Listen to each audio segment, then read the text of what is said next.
Hello everyone, আসসালামু আলাইকুম। Indian visa related নতুন আরও একটি ভিডিওতে ওয়েলকাম করছি। আমি রওশনারা। আজ আপনাদের জানাবো ভারতীয় মেডিকেল ভিসার সম্পূর্ণ প্রসেস এবং বাংলাদেশি রোগীদের জন্য লিগেল যে আনুষ্ঠানিকতা আছে সেই সম্বন্ধে বিস্তারিত। সো পুরো ভিডিও দেখতে হবে একদমই স্কিপ না করে। আপনারা যারা বাংলাদেশি রোগীরা ভারতের চিকিৎসার জন্য ভ্রমণ করতে যেতে চাচ্ছেন বা ভারত যাওয়ার কথা বিবেচনা করছেন চিকিৎসার জন্যে, তখন আপনাদের অবশ্যই ভারতের মেডিকেল ভিসার যে প্রসেস বা প্রক্রিয়া আছে সেটা বুঝতে হবে সবার আগে।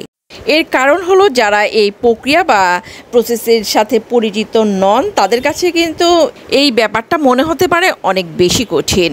আমি এমনও লোক দেখেছি যারা ভারত যাবেন চিকিৎসা নিতে, তারা কিন্তু অনেক কিছুই জানেন না বা বুঝেন না। সো তারা কিন্তু বেশ টেনশনে থাকেন কিভাবে তারা ভারত যাবেন, চিকিৎসা নেবেন বা ভারতে যাওয়ার প্রসেসিং কি, কত টাকা লাগতে পারে বা কিভাবে তারা যাবেন, এম্বাসি কিভাবে ফেস করবেন, মোটামুটি সব কিছু নিয়ে তারা একটা আতঙ্কের মধ্যে থাকে।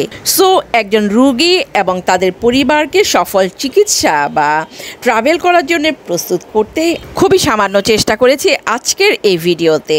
মূলত ভারতীয় মেডিকেল ভিসা হলো একটি বিশেষ ধরনের ভিসা যা বিশেষভাবে বিদেশি নাগরিকদের চিকিৎসার জন্য তৈরি করা হয়েছে। যারা ভারতে চিকিৎসা গ্রহণ করতে চান, এই ভিসা সেই চিকিৎসার উদ্দেশ্যে যেসব রোগী ভারতে ভ্রমণ করবেন তাদের জন্য কিন্তু অত্যাবশ্যক। মূলত মেডিকেল ভিসা কিন্তু দুই প্রকার হয়ে থাকে। একটা হচ্ছে যিনি চিকিৎসা গ্রহণ করবেন তার জন্যে একটি ভিসা, এবং অন্যটি হচ্ছে পরিবারের সদস্য বা আত্মীয়দের জন্য দেওয়া হয় যারা রোগীর সাথে থাকবেন। সর্বাধিক 2 জন অ্যাটেন্ডেন্ট রোগীর সাথে যেতে পারবেন এবং সাধারণত এই ভিসা রোগীর একদমই কাছের পরিবারের সদস্যদের দেয়া হয়।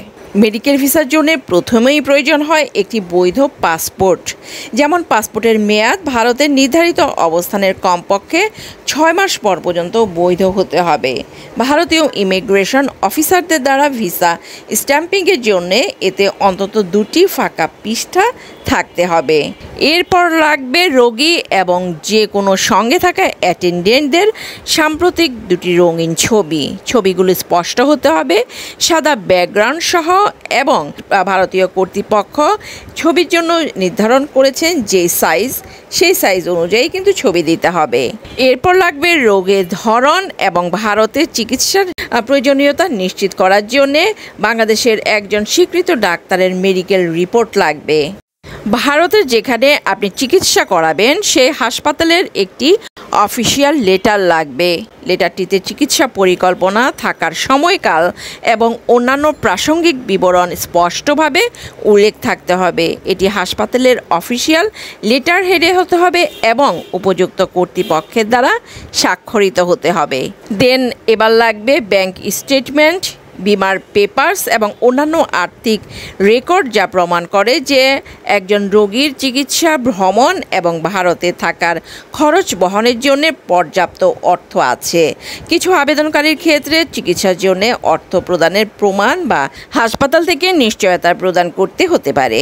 রোগী এবং তার অ্যাটেন্ডেন্টরা চিকিৎসার পর দেশে ফিরে আসবেন, সেটার জন্য অতিরিক্ত ডকুমেন্টস হিসেবে লাগবে বাংলাদেশে ফেরার নিশ্চিত টিকিট। কিছু কিছু ক্ষেত্রে রোগী এবং তাদের অ্যাটেন্ডেন্টদের কোনো অপরাধমূলক রেকর্ড নেই তা নিশ্চিত করার জন্যে পুলিশ ক্লিয়ারেন্স সার্টিফিকেট প্রয়োজন হতে পারে। একজন রোগীর স্বাস্থ্য পরিস্থিতির উপর ভিত্তি করে টিকাদান সার্টিফিকেট, যেমন ইয়েলো ফিভার এবং ওরাল পোলিও ভ্যাকসিনের সার্টিফিকেট প্রয়োজন হতে পারে। প্রত্যেকটা অ্যাটেন্ডেন্টের জন্যেও রোগীর প্রয়োজনীয় ডকুমেন্টসগুলোর মতোই ডকুমেন্টস দিতে হবে, যেমন পাসপোর্ট, ছবি, সম্পর্কের প্রমাণ ইত্যাদি। রোগীর সাথে সম্পর্ক, যেমন স্বামী, স্ত্রী, বাবা মা, ভাই বোন স্পষ্টভাবে ডকুমেন্ট করা উচিত। যারা ভারত যাচ্ছেন এই প্রথম আর কখনোই যাননি তাদের জন্য মেডিকেল ভিসা আবেদনের এই প্রসেসটি কিন্তু চ্যালেঞ্জিং হতে পারে, বাট সঠিক ডকুমেন্টস কিন্তু হতে পারে আপনার ভ্রমণ সফলতার মূল চাবিকাঠি। ভালো থাকবেন সবাই, আল্লাহ হাফেজ।